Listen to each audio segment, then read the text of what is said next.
సినీ ఇండస్ట్రీని షేక్ చేస్తున్న piracy rocket గుట్టురట్టు చేశారు హైదరాబాద్ సైబర్ క్రైమ్ పోలీసులు.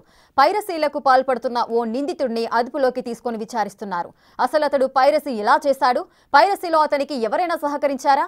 ఇప్పటి వరకు ఎన్ని సినిమాలను పైరసీ చేశాడు? పూర్తి డీటెయిల్స్ మా ప్రతినిధి సాగర్ అందిస్తారు. సినిమా విడుదలైన గంటలోనే పైరసీగా మారుతున్నాయి. భారీ బడ్జెట్ సినిమాలు సైతం వెబ్సైట్లో దర్శనమిస్తున్నాయి. పైరసీ భూతం తెలుగు సినిమా ఇండస్ట్రీని షేక్ చేస్తుంది. ఈ సందర్భంగా Telangana film chamber cyber crime పోలీసులకు ఫిర్యాదు చేసింది. ఎట్టకేలకు సైబర్ క్రైమ్ పోలీసులు పైరసీ చేస్తున్నటువంటి ముఠా గుట్టురట్టు చేసి ఓ నిందితుడిని అరెస్ట్ చేశారు. అసలు అతడు ఎలా పైరసీ చేశాడు, ఎలాంటి వెబ్సైట్లో అప్లోడ్ చేశారన్న అంశాలు తెలుసుకుందాం. ప్రస్తుతం మనతో పాటు సైబర్ క్రైమ్ సిఐ నరేష్ ఉన్నారు. వారిని అడిగి మరిన్ని అంశాలు తెలుసుకుందాం. సార్ చెప్పండి, ఎలా అసలు జనకిరణ్ ఎలా అప్లోడ్ చేసేవాడు, ఎలా పైరసీ చేసేవాడు? జానకిరణ్ కుమార్ అనే అతను ఐటీఐ చదువుకున్నాడు. ఆయనది ప్రొఫెషన్ ఐటీ అంటే ఏసీ టెక్నీషియన్. ఐటీఐ బ్యాక్గ్రౌండ్ కాబట్టి ఏసీ టెక్నీషియన్ చేసేవారు. ఆయన ప్రాపర్ వచ్చేసి అతనిది ఆంధ్రప్రదేశ్. ఇక్కడ ఒక 9 years బ్యాక్ ఆయన వచ్చారు. ఏసీ టెక్నీషియన్గా ఆయన నెలకి ఒక 20,000 సంపాదించేది.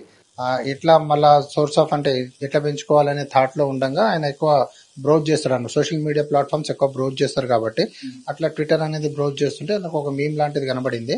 ఎవరన్నా వీడియో కంటెంట్ అప్లోడ్ చేసి మాకు పంపిస్తే వాళ్ళు డబ్బులు ఏం చేసుకోవచ్చు అని చెప్పేసి OneTamilME అని చెప్పేసి వెబ్సైట్ త్రూ అప్రోచ్ కండి అని చెప్పేసి అంటారు అనమాట. అది చూసుకొని అతను ఆ వెబ్సైట్లో లాగిన్ అయి చూస్తే అతనికి ఒక మెయిల్ ఐడి దొరుకుతుంది.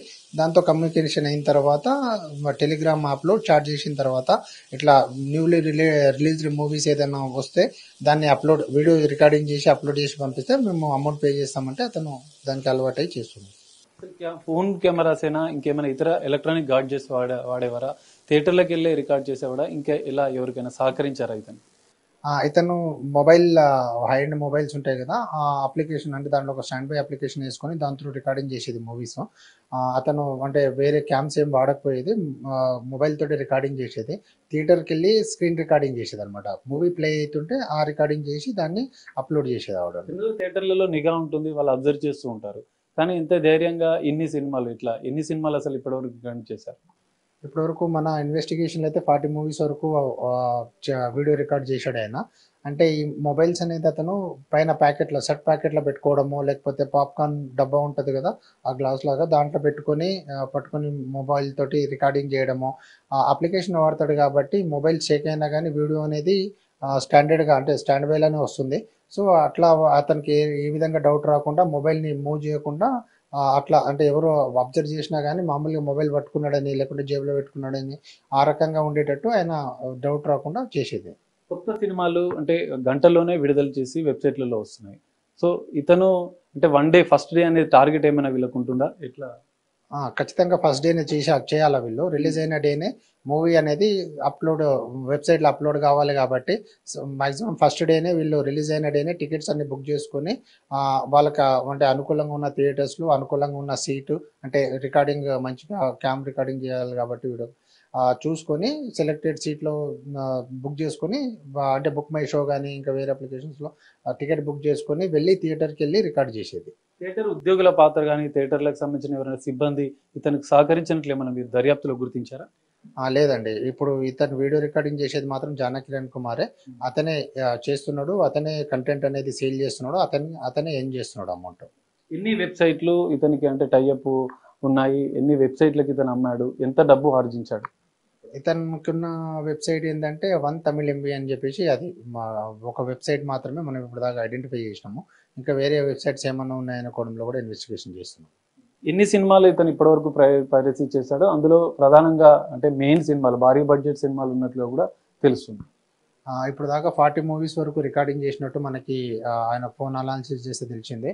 దాంట్లో కొన్ని భారీ మూవీస్ అంటే ఇప్పుడు #, సింగిల్ ఒకటి, తండేల్ ఒకటి, కొన్ని ఇంకా చిన్న చిన్న మూవీస్ అంటే మామూలుగా హిందీ మూవీస్ కూడా గేమాన్ ఒకటి, కిస్మత్ ఇట్లాంటి కొన్ని మంచి మూవీస్ కూడా రికార్డింగ్ చేసి అప్లోడ్ చేశాడు. ఇంకా మిగతా వెబ్సైట్ తమిళ్ మూవీ రూల్స్ కావచ్చు, బొప్పం టీవీ, ఐబొమ్మ లాంటి వెబ్సైట్లలో కూడా మొదటి రోజే సినిమాలు విడుదలవుతున్నాయి, పైరసీ అవుతున్నాయి. సో దీనిపైన సైబర్ క్రైమ్ పోలీసుల ప్రత్యేక నిఘా ఏమైనా ఉంటుందా? ఇప్పుడు కిరణ్ కుమార్ని అరెస్ట్ చేసిన తర్వాత మనకి కొన్ని వెబ్సైట్ ఐడెంటిఫై చేసినాము. అట్లాగే ఆ సౌర్స్ ఎక్కడి నుంచి ఫండింగ్ అవుతుంది అంటే దానికి క్రిప్టో రూపంలో డిజిటల్ కరెన్సీ రూపంలో అమౌంట్ అనేది పే చేయడం జరుగుతుంది. ఆ కోణంలో కూడా ఇన్వెస్టిగేషన్ చేస్తున్నాము, ఫర్దర్గా ఐడెంటిఫై చేస్తాము. ఆ కిరణ్ కుమార్ మీద మనము ఐటీ యాక్ట్ కింద కేసులు కట్టినాము. ప్లస్ బిఎన్ఎస్ ఇప్పుడు కొత్తగా వచ్చిన బిఎన్ఎస్ సెక్షన్స్ ప్రకారం కూడా ఫోర్జరీ కానీ ఐడెంటిటీ థెఫ్ట్ కానీ అట్లాంటి దాని మీద కేసులు కట్టినాము. ఫోర్జరీ కానీ కాపీరైట్ యాక్ట్ కానీ అట్లాంటి సెక్షన్స్ ఉన్నాయి.